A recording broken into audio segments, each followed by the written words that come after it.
warahmatullahi wabarakatuh. Oke teman-teman, perkenalkan nama saya Nika Nulia Priatining Tias Pamayun. Di sini saya selaku pembina luar dari Pramuka Ambalan Sugarda Dewi Lanjar.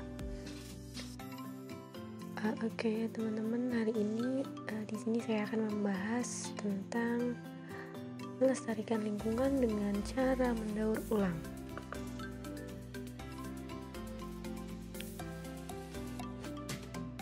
Dengan mendaur ulang, apa sih pengertiannya? Mendaur ulang merupakan suatu proses di mana menjadikan sebuah barang bekas menjadi barang baru dengan tujuan mencegah adanya penumpukan sampah. Nah, manfaat dari daur ulang apa sih? Yang pertama, mencegah serta mengatasi pencemaran lingkungan. Yang kedua, mencegah timbulnya penyakit. Yang ketiga, mengurangi polusi di lingkungan sekitar. Yang keempat, meningkatkan kreativitas dan keterampilan. Dan yang terakhir atau yang kelima, membuka lapangan pekerjaan. Nah, di sini apa aja sih macam-macam limbah yang dapat didaur ulang? Yang pertama ialah logam. Logam antara lain itu besi dan baja.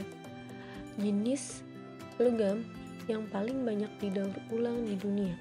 Daur ulang ini meliputi proses peleburan dan pencetakan kembali. Contoh lainnya ialah aluminium yang merupakan bahan daur ulang paling efisien.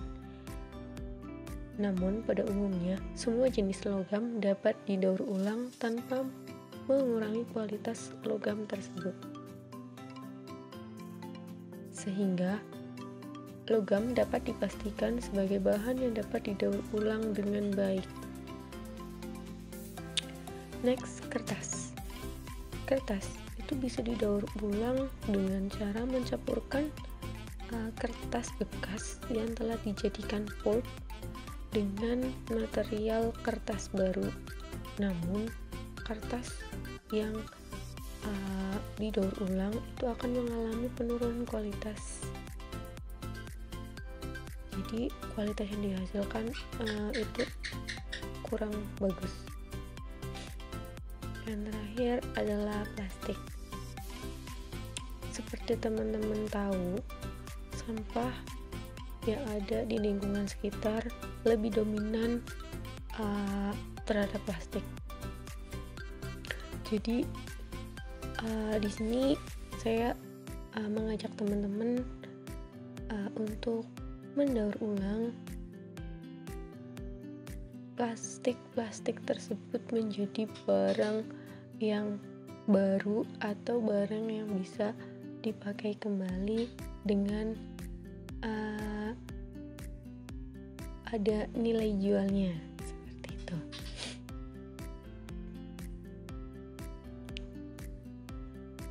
Selanjutnya proses mendaur ulang.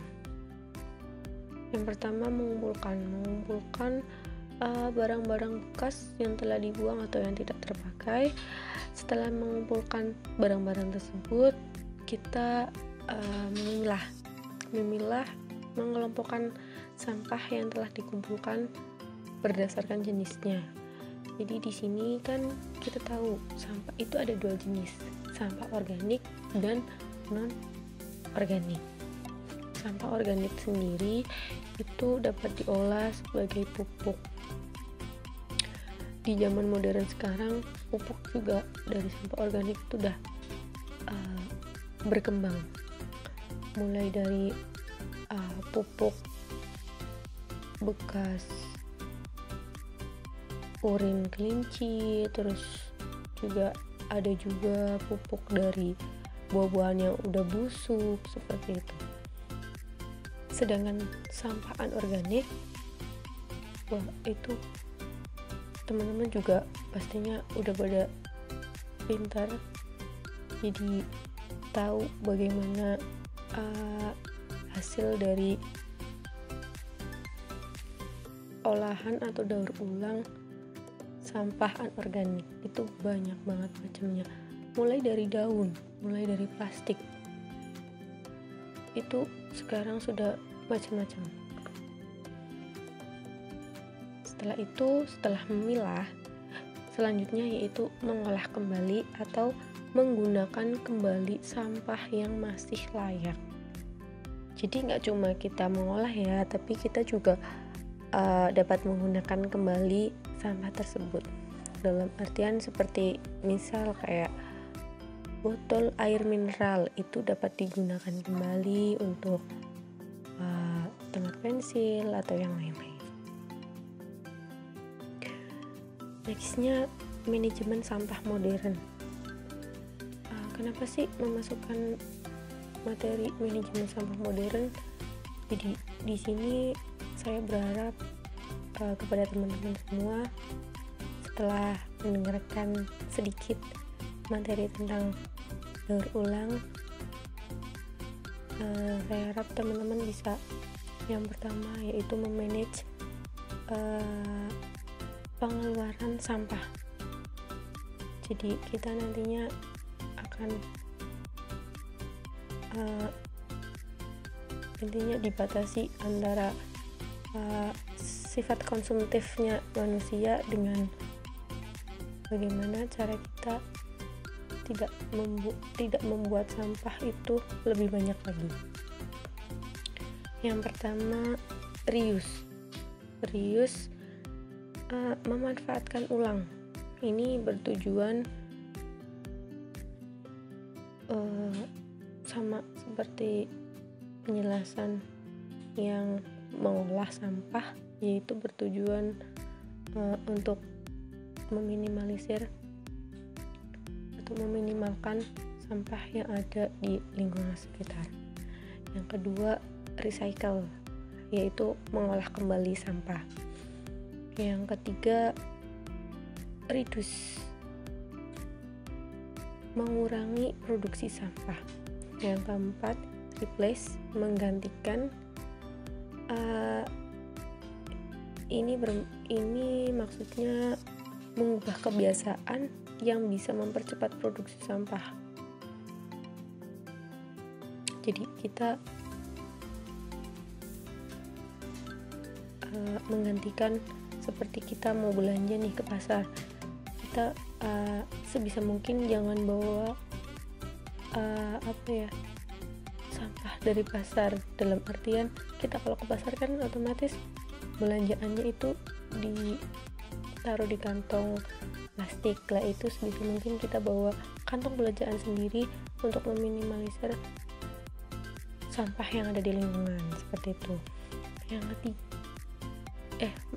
Yang selanjutnya yaitu refill, mengisi kembali wadah atau produk yang dipakai, seperti yang saya jelaskan tadi ya sebelumnya, yaitu tempat-tempat yang masih kita bisa manfaatkan, kita gunakan kembali daripada kita pembelinya lagi, seperti itu. Dan yang terakhir adalah repair, melakukan pemeliharaan atau juga perawatan supaya tidak menambah produksi limbah. Oke, seperti itu teman-teman, sedikit materi dari saya. Semoga bermanfaat, dan juga apabila ada salah dalam tutur kata dan penyampaian, saya mohon maaf. Di sini saya juga masih belajar. Jadi buat teman-teman, kalau misal materi yang saya sampaikan kurang, bisa tanya-tanya lebih lengkap ke